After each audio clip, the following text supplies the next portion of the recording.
chet eldan olingan daromadlar bo'yicha avtomatik ravishda bizning ma'lumotlar bazasida soliqlar hisoblangan.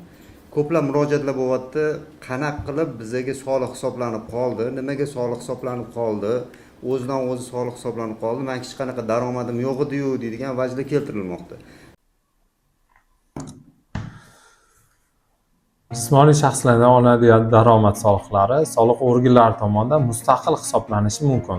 Lekin soliq organlarida birlamchi hujjatlar mavjud bo'lmaganligi sababli siz har bitta hisoblanayotgan soliqni birlamchi hujjatlar asosida bekor qilishingiz mumkin. Bizning amaliyotimizda bitta fuqaro chet eldan debitor qarzdorligini undirilgan summadan soliq organlari unga juda katta miqdorda soliq hisoblashgan deklaratsiya asosida.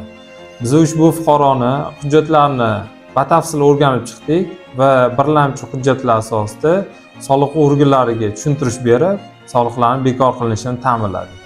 Agar sizda ham deklaratsiya asosida soliq hisoblangan bo'lsa va bu hisoblangan soliqlar asossiz deb biladigan bo'lsangiz, qayta deklaratsiya topshirish asosida soliqlarni bekor qilishingiz mumkin.